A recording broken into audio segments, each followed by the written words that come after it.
Você sabia que todos os trabalhadores e empresários brasileiros são obrigados a pagar o chamado imposto sindical, independente de serem ou não sindicalizados? A lei é do tempo da ditadura Vargas e nem a Constituição Democrática de 88 conseguiu acabar com ela. Na Câmara, o deputado Augusto Carvalho e seu partido, o PPS, querem acabar com esse imposto compulsório, considerado inconstitucional até pela Procuradoria-Geral da República. Ele está aqui com a gente para falar sobre o assunto. Seja bem-vindo, deputado.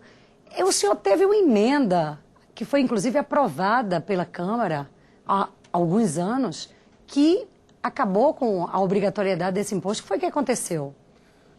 É verdade, a gente está lutando há muito tempo, aliás, desde a Constituição, a Assembleia Nacional Constituinte. O senhor foi constituinte? Fui constituinte, já naquela ocasião. Nós e a bancada do PT, do PDT, enfim, os partidos de esquerda naquela época, né, já tentávamos acabar com o imposto sindical, que era a bandeira de todo o movimento sindical que se recompunha, que se reestruturava, né, no auge da luta pela democracia no Brasil. Todos os programas das oposições sindicais, assim chamadas, a falar pelo próprio Luiz Inácio da Silva, né, que era o Lula, lá do sindicato... Era uma bandeira do PT e do presidente Lula também. Era uma bandeira de toda a oposição sindical, né, que tinha a estrela mais fulgurante, o depois presidente Lula. Infelizmente, na Constituinte não conseguimos acabar com o imposto sindical. Eu apresentei posteriormente um projeto extinguindo gradativamente em 5 módicas prestações, parcelas, né, o imposto sindical, para dar tempo aos sindicatos de se aparelharem para enfrentar novos desafios, mas também o projeto foi recusado. E na legislatura anterior, quando eu era deputado federal também, apresentei uma emenda tornando voluntária essa contribuição. Contribuição só pode ser voluntário, não tem contribuição compulsória. Senão não é contribuição. Não é contribuição, mas aqui no Brasil a ditadura chamou contribuição sindical aquilo que na verdade é o imposto sindical que veio lá do tempo da ditadura Vargas. Apresentei a emenda tornando voluntária, né? Ganhei na Câmara. Quando fui ao Senado, eu não imaginava que teria contra mim a CUT, velha de guerra, nas lutas sindicais, o PT, as oposições todas, né? E, inclusive, os próprios partidos de oposição que fecharam um acordo derrubando a minha emenda, que tornava facultativa essa contribuição, na esperança de que o presidente Lula, que assinou um documento dizendo que mandaria um projeto acabando com o imposto sindical na sequência. Até hoje, o projeto não chegou ao parlamento, né? E eu, insatisfeito e resignado com isso, pedi ao meu partido que entrou com uma ADPF. O que é isso? Arguição de descumprimento de preceito fundamental. É uma ação junto ao Supremo. Junto ao Supremo Tribunal Federal. Por quê? Que também não decidiu até hoje. Também não decidiu. Essa ADPF procura mostrar o quê? Há uma contradição entre a Constituição que fala é livre a organização sindical, ninguém pode ser obrigado a ser filiado a uma entidade. Ora, se eu tenho a liberdade de me filiar ou não, eu tenho também de ter a liberdade de financiar essa entidade sindical ou as entidades sindicais. Então, essa contradição que nós queremos que haja uma decisão do Supremo, está desde 2007 também no Supremo Tribunal Federal. Isso significa, Amineres, R$1 bilhão todo ano que são arrancados dos bolsos dos trabalhadores e outros bilhões de reais arrancados da folha de faturamento, da fatura dos empresários, que é um imposto que vale tanto para empresários quanto para trabalhadores. Já são 4 anos de espera. Eu estive na semana passada com o presidente do Supremo Tribunal Federal, o ministro César Peluso, pedindo a ele, ministro, são milhões de brasileiros que estão... Isso há 4 anos soma quanto dinheiro aí que certamente foi tirado do trabalhador? É coisa de 10 bilhões de reais se somarmos empresários e trabalhadores que estão sendo garfados, né, no imposto absolutamente antipático, né, absurdo, que só no Brasil existe, né? Infelizmente, o governo conseguiu trazer as centrais sindicais que partilharam também desse rateio. Só as centrais sindicais levam 200 milhões de reais ano. Ninguém quer largar essa mamata, né?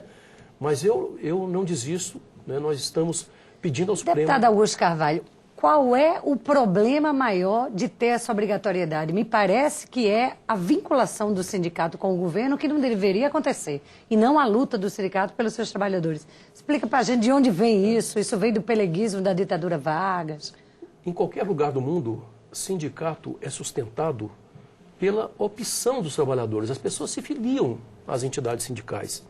Aqui no Brasil, Getúlio Vargas, na sua ditadura, no Estado Novo, ele introduziu esse dispositivo para quê? Para trazer para o seu controle as entidades sindicais. É uma forma de controlar o sindicato. Mas é claro, é o Estado, através da Caixa Econômica Federal, que arrecada, que vai no bolso de cada um, todo mês de março de todo ano. As pessoas, muitos trabalhadores humildes, nem sabem, pega o contra-cheque, tem lá um dia de salário descontado do seu contra-cheque. Ele nem sabe que dinheiro é aquele, quem é que está descontando e o que os sindicatos estão fazendo com esse dinheiro. Aliás, a deformação é tão grande aqui no Brasil, né, que leva a que nós tenhamos uma situação absurda. Me parece que as centrais, por exemplo, não são obrigadas a prestar conta desse dinheiro, é isso? Não prestam contas, mesmo o sindicato. Eu conheço o movimento sindical brasileiro, eu fui presidente do sindicato do Brasília. O senhor foi presidente daqui de Brasília. Sabemos como é que é difícil o trabalhador sair da sua rotina, dos seus afazeres, da labuta, depois a vida familiar, para ir numa assembleia de prestação de contas. Ele não vai, ele não tem paciência, ele não tem tempo para esse tipo de coisa. Então, os sindicatos hoje, na verdade, que eu ia estar dizendo, a situação absurda no Brasil, é o único país em que cresce o número de sindicatos, porque todo mundo está querendo pegar o dinheiro, e diminui o número de sindicalizados.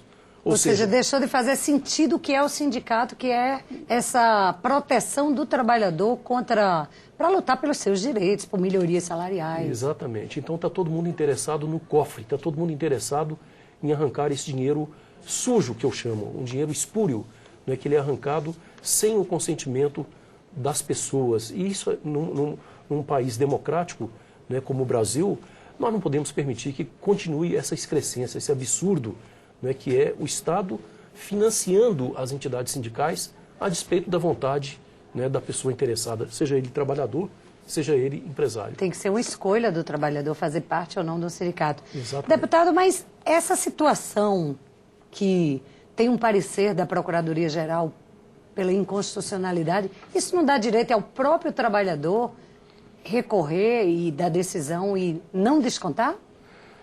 Olha, como é uma lei, né, apesar da Constituição falar da liberdade sindical, eu estou acreditando que, ao invés de ter uma luta individual do cidadão para ir no sindicato e na justiça, então você imagine milhões de pessoas fazendo esse tipo de movimento. Milhões de ações. Né? Então nós queremos é que o Supremo Tribunal, tal como decidiu questões importantes como a questão do relacionamento homoafetivo, como as questões sobre o ficha limpa, né? O Supremo tem ouvido o clamor da sociedade. Meu Deus, são milhões de brasileiros interessados, são bilhões de reais que estão em jogo a cada ano. Isso não é motivo suficiente para que o Supremo possa colocar na ordem do dia, tomar uma decisão, vai julgar o caso do terrorista italiano que está tentando o asilo aqui no Brasil. Meu Deus, então isso é interesse direto dos assalariados e dos empresários que não concordam em manter uma engrenagem fictícia, né, completamente fora da realidade. Eram 3 centrais sindicais, hoje já são 7. E elas vão criando, vão dando cria. Não é à toa, por causa desse dinheiro querendo um dinheiro fácil, todo ano. Que não precisa prestar contas como ele está sendo gasto. Deputado Augusto Carvalho, nosso tempo está acabando. Eu queria, só para finalizar, que o senhor falasse sobre as outras 2 lutas do movimento sindical, que uma é o fim do fator previdenciário e a outra é a redução da jornada de trabalho. Eu acho que as oposições que sempre lutaram contra o fator previdenciário à época do governo Fernando Henrique Cardoso, né, nós temos que continuar coerentes com essa luta. Se a gente questionava na época do Fernando Henrique, agora com Lula ou com a presidente Dilma, ou qualquer que seja o presidente que tiver de plantão, né, por coerência nós devemos continuar lutando para que os trabalhadores possam se aposentar com seus proventos, com seus salários, né, tal como recebiam anteriormente quando na ativa. Não tem sentido haver essa redução drástica como aconteceu a partir do momento em que foi criado, né, esse fator previdenciário. Em relação à jornada de trabalho de 40 horas, é uma bandeira antiga do movimento sindical brasileiro, não é? E nós, parlamentares, vinculados a essa luta democrática, essa luta para ampliar os direitos de cidadania, nós continuamos achando que é importante que possa ser pautada pelo Congresso Nacional, e vejo com muita satisfação que o presidente Marco Maia está criando uma Câmara, né, de negociação para ouvir os empresários, ouvir os trabalhadores, enfim. É preciso que essas matérias de tão grande repercussão na vida das pessoas, dos trabalhadores, dos empresários também, né, possam estar na ordem do dia. Acabamos de virar a página do Código Florestal, temos essas demandas para poder tomar decisão. Deputado Augusto Carvalho, obrigada por sua presença no Palavra Aberta e volte outras vezes à TV Câmara. Eu que agradeço a oportunidade. Obrigado. E você que nos assiste, um grande abraço e até uma próxima edição do Palavra Aberta.